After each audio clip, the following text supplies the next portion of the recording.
IKEA just dropped 21 new smart home devices starting at $6, and they got almost everything right. Almost. Because after buying every single device and testing them for 2 weeks straight, I found 5 mistakes that IKEA doesn't want you to know about before you hand over your money. One of them almost made me return everything. But here's the thing. 4 of those mistakes have fixes, and the 5th one might actually be a genius move in disguise. I'm going to show you every device, every mistake, and every fix. Let's get into it. Full transparency. Nobody asks me to make this video. No sponsorship, no affiliate deal. I bought everything with my own money because when I saw these prices, I had one question. What's the catch?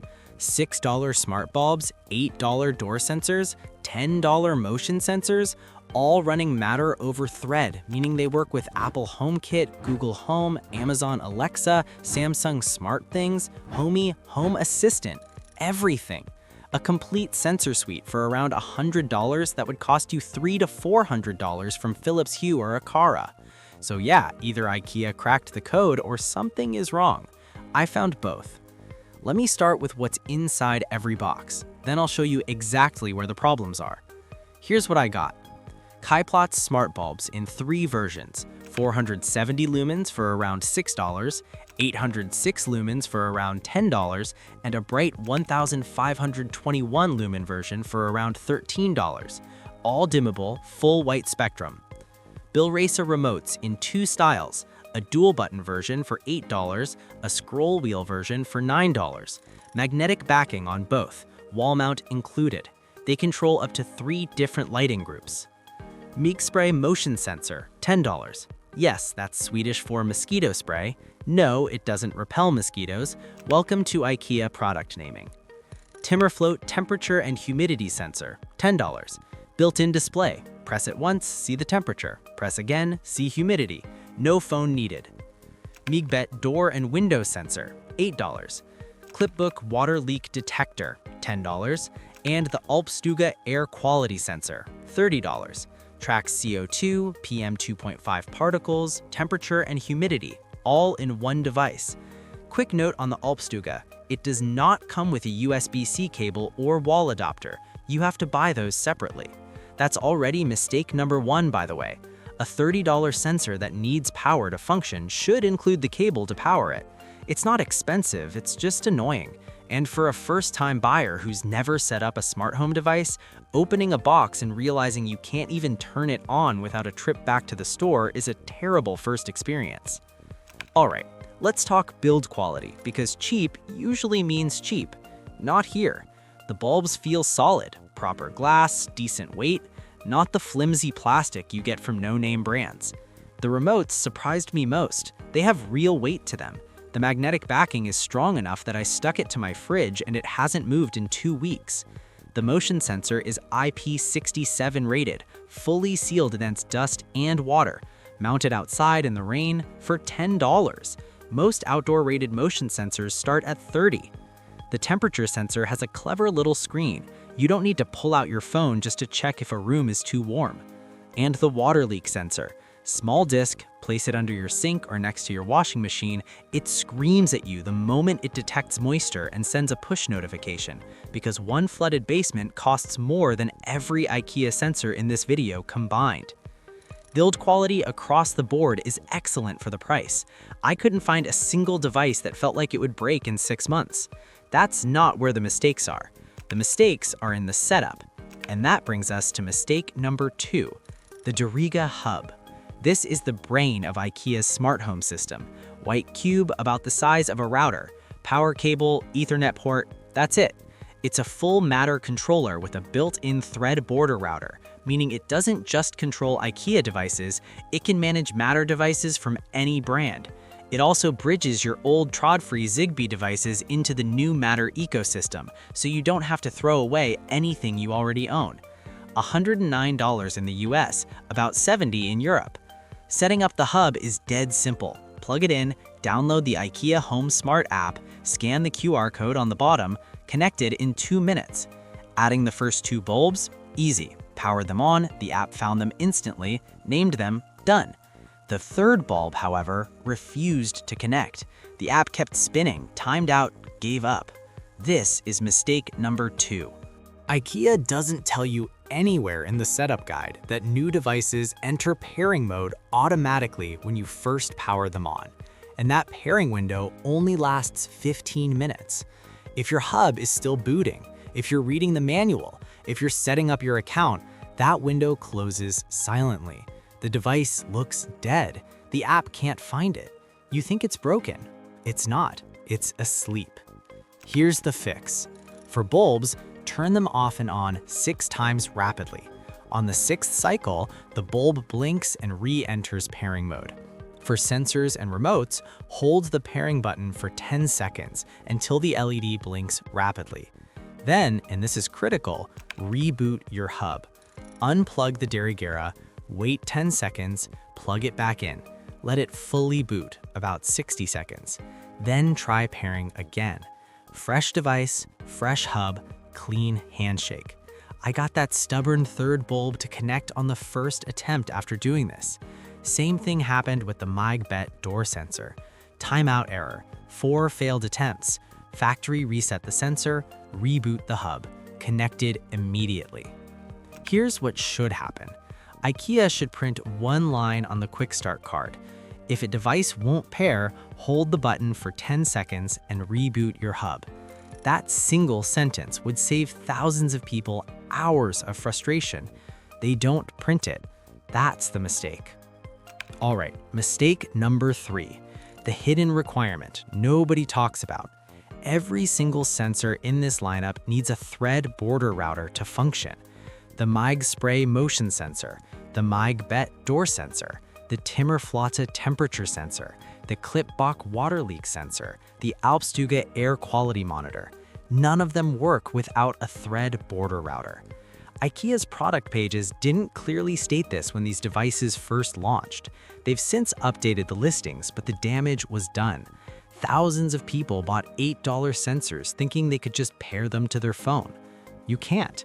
You need either the Derigera hub at $109 or a device you might already own that has a thread border router built in.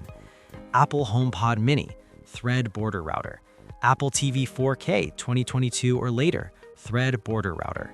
Google Nest Hub Thickened Generation, thread border router. Nest Wi-Fi Pro, thread border router. If you already own any of those devices, the IKEA sensors will pair directly to them without the Derigera hub. You might already have everything you need and not even know it. But if you don't own any of those, that $8 sensor just became a $117 sensor, hub plus sensor. That's not necessarily a bad deal. The Derigera hub controls your entire smart home. You buy it once, but the marketing says affordable smart home starting at $8, and the reality is affordable smart home starting at $117 if you're starting from zero. That gap is the mistake. Now, the bulbs, the smart plug, and the remotes don't have this problem. They pair directly to Apple Home, Google Home, Alexa, or SmartThings through Matter without any hub at all. So if you just want smart lights and a remote, you genuinely can start at $6. But sensors, you need that border router.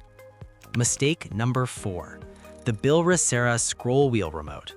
This is the $9 remote with a rotating wheel that lets you dim lights, cycle through scenes, and control up to 3 groups of devices. On the Derigera hub, works perfectly. Smooth scrolling, intuitive, exactly what you'd expect. On Google Home, it shows up as 9 separate buttons, one for each scroll direction and button combination. It doesn't actually scroll. None of the buttons show up as usable in automations. On Amazon Alexa, same problem. Connects, but the scroll functionality is completely lost. On Apple HomeKit, better, but still not full scroll wheel support. The dual-button Bilracera remote works fine everywhere, but the scroll wheel version, the one most people actually want, only works properly on the Derigera Hub and Homey Pro. Every other platform treats it like a broken calculator. IKEA certified this as a Matter device. Matter is supposed to mean works with everything. This remote does not work with everything. That's the mistake. If you want the scroll wheel, use it with the Derigera Hub. If you're on Google or Alexa, buy the dual button version and save yourself the frustration. Now, mistake number 5. And this is the big one, the one that almost made me return everything. IKEA's app cannot build the automations most people actually want. Motion detected, turn on light. That works. Timer runs out, turn off light. That works. But here's what doesn't work. When motion is detected between 10 p.m. and 6 a.m., turn on the light at 20% brightness in warm white. Between 6 a.m. and 10 p.m., turn on at 70% in neutral white. Can't do it. When I leave home, turn off all lights. But if the window sensor says a window is still open, send me a notification first. Can't do it. When the temperature sensor reads above 25 degrees, turn on the smart plug connected to a fan. Can't do it. No time conditions, no combining sensors, no conditional logic, no geofencing, no presence detection. The IKEA app does basic automations. That's it. And at first, this felt like a deal breaker. I have sensors that produce great data and software that can barely use any of it. But here's why mistake number 5 might actually be genius. These devices are not locked to the IKEA app. Every sensor, every bulb, every remote, they're all open matter over thread devices. Take the same $10 motion sensor, pair it to Homey Pro, suddenly you have time-based brightness, conditional logic, geofencing, cross-device triggers, and automations the IKEA app doesn't even have a menu option for. Pair it to Home Assistant, you get custom dashboards, energy monitoring, complete local control, and an automation engine that makes the IKEA app look like a calculator next to a supercomputer. Same hardware, different brain. The IKEA app is limited on purpose. IKEA built the best hardware at the lowest price on the most open standard. And then they said, use whatever brain you want. Start with our app. It's simple, it works. And when you outgrow it, take every single device with you to a better platform. Nothing wasted, nothing replaced, just a better brain. That's either a massive limitation or the smartest design decision IKEA has ever made. After 2 weeks, I think it's the smartest. So here's my honest verdict. 5 mistakes. 1. The Alps Juga ships without its power cable. Annoying but fixable. 2. Pairing failures with no clear troubleshooting guide. Fixable with a factory reset and hub reboot. 3. The hidden thread border router requirement for all sensors. Check if you already own a compatible device before you buy. 4. The scroll wheel remote breaks on Google and Alexa. Buy the dual button version instead. 5. The IKEA app can't build advanced automations, but the hardware works with platforms that can. None of these mistakes are about the hardware. The hardware is genuinely excellent for the price. The mistakes are all about communication, software, and managing expectations. And every single one of them is either fixable right now or will be fixed with firmware updates. If you want smart lighting that just works out of the box, buy the bulbs and the dual button remote. $6 to start, no hub needed. If you want sensors and automations, budget for the Dira hub or check if you already own a thread border router. And if you want advanced automations, plan to pair these devices with Homey Pro or Home Assistant down the line. The hardware is worth buying today, even if the IKEA app isn't where you end up tomorrow. If you want to see what happens when I take these exact devices and give them a professional automation brain, that's the next video. Subscribe so you don't miss it. And let me know in the comments if you already found any of these mistakes yourself or if you spotted one I missed. Thanks for watching, and I'll see you in the next one.